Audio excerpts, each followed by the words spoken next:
Well, welcome back once again to a new video, and today we are back working on the Triumph Roadster. This time is the long-awaited Will It Start episode, and hopefully we'll be able to get it running for the first time in more than 40 years. I'm going to first check that there is a good oil pressure going to the top of the engine. Hopefully the oil pump is still functioning after all that time. Then I'm going to make sure we have both fuel and spark, and then perhaps we'll be able to get it to fire into life with a bit of coaxing. So, what are we waiting for? Let's get going. Now, the first thing I want to do before we try and run the engine or do anything at all is actually check that the oil pump is working and there is oil getting to the top of the engine. So I'm going to try, I think first, to disconnect the feed to the oil pressure gauge, which is inside the car. So I might try and undo one of those. And then if I can't get that off, because I'm a bit worried about this rubber hose, I don't want to destroy that, God knows how old it is, I'll then try and investigate this tube here, which does seem to be some sort of oil feed up to the rockers. So I'll take off this one first, if I can, and then I'll move on to the other one. Now, I was able to get that one off surprisingly easily, so that's good. And now I'm going to try myself, or get my assistant, to crank the engine over, and hopefully if the oil is being sucked by the pump, we should see some come out there. So let's give that a try now.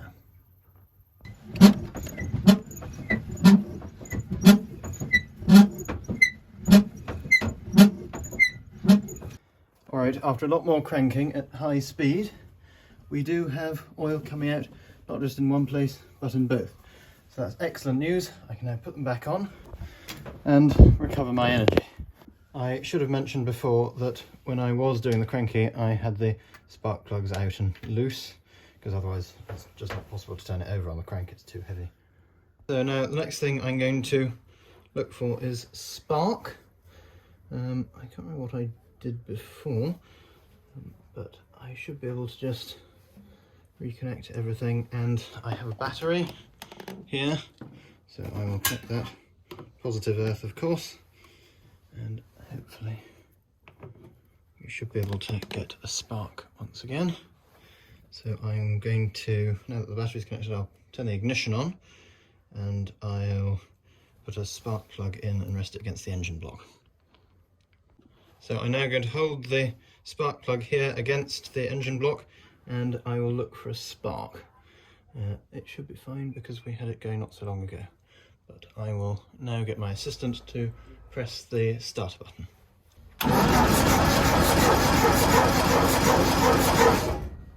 Didn't look like we were getting anything. I'm just going to look at the points now and make sure we're getting a spark there. Yep, so we're getting on there, that's fine. So the question is, why is it not getting to the spark plug itself? Again.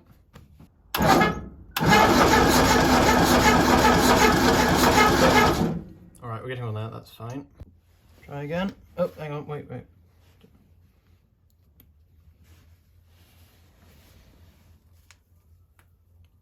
Try again.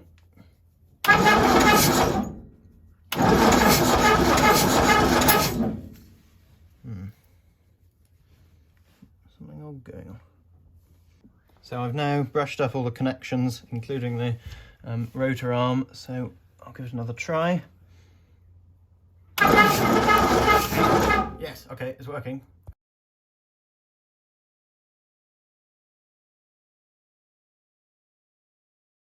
Now before I get it started, I'm actually just going to pour a dribble of oil onto the rockers, just to make sure they get enough oil while I'm cranking it, because otherwise I worry that, don't want unnecessary wear. Now I can put the rocker cover back on, like so, provided that mosquito doesn't get trapped in it. Now the next thing I'm going to do is, of course, check that there is petrol going to it. I have loosened off the union up here, which runs to the carburettor, and I'm going to put the petrol can underneath the car and have this nice long petrol line with a fuel filter on the end, sucking out of that. So I'm first going to get a hose clamp and try and clamp the petrol line to the hose on the pump down here.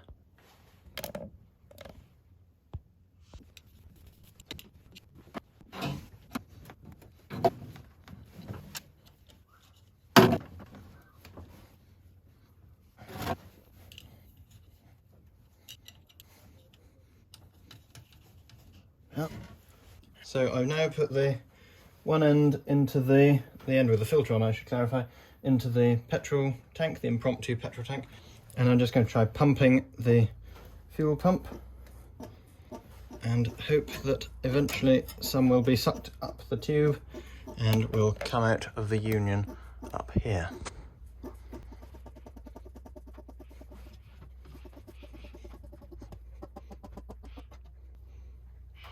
Yay! There we are. Good.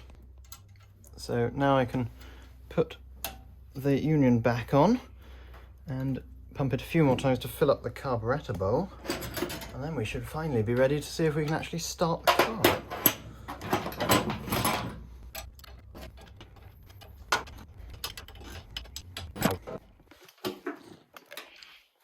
No. Pump, pump, pump, pump, pump.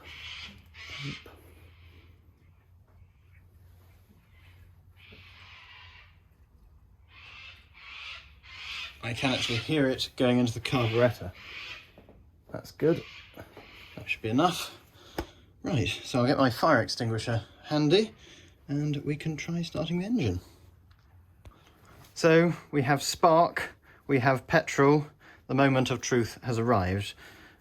We've got the choke fully on, and the lid is of course off in case I need to spray it with the Australian starting fluid. So I think we'll give it a go without first, just in case. But yes, the moment of truth has arrived. I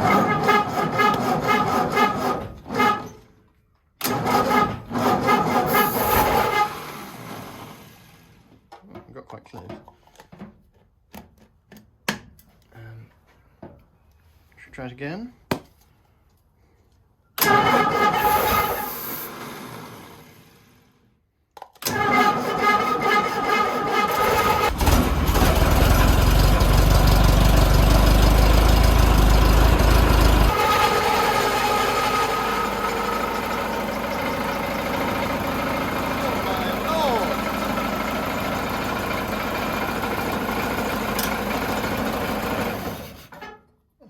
Exciting.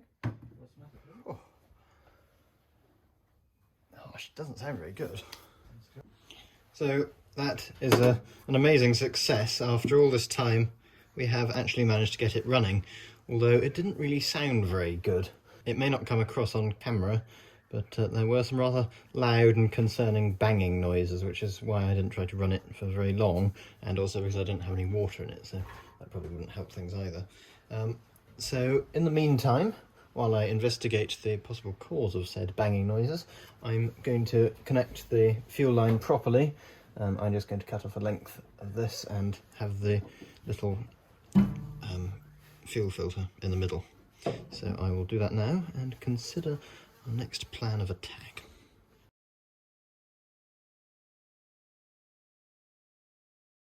So I've now properly hooked that up with the fuel filter in between the pump and the new petrol line, and I've put about 4 litres of petrol into the tank, so hopefully when I pump the pump here we should eventually see some petrol come through.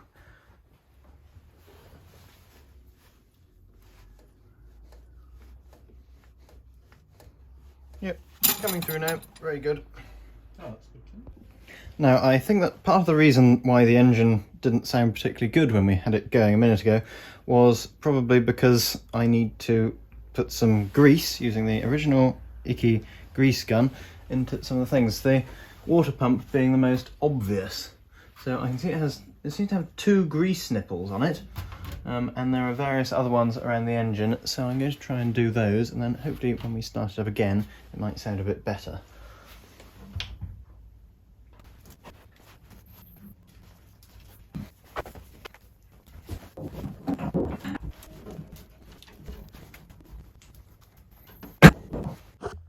Well, I've been around and done quite a few of the grease points, and hopefully that should make a difference to something. Hopefully it'll reduce the wear, if not improve the sound. But I'm now going to run it one more time, then I think it'll be time for a nice cup of tea.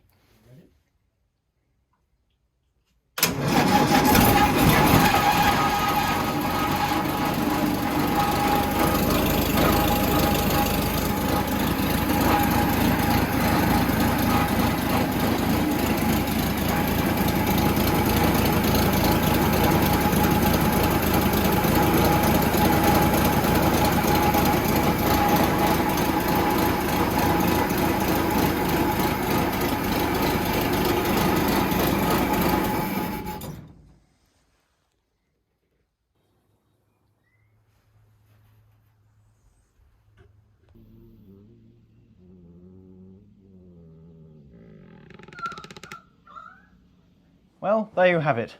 After probably 40 years of sitting in a different shed, the Triumph's engine has once again come to life. And this is just one small step in the right direction of the car's restoration. So I hope you've enjoyed the video. I hope that the engine sounds a bit better now than it did when we first started it that first time. It sounded absolutely awful. I think part of the problem may be the large rust hole in the exhaust, but I will attempt to make a temporary fix to that next time. So I hope you've enjoyed the video, and I will say thank you very much for watching, and ta-ta for now.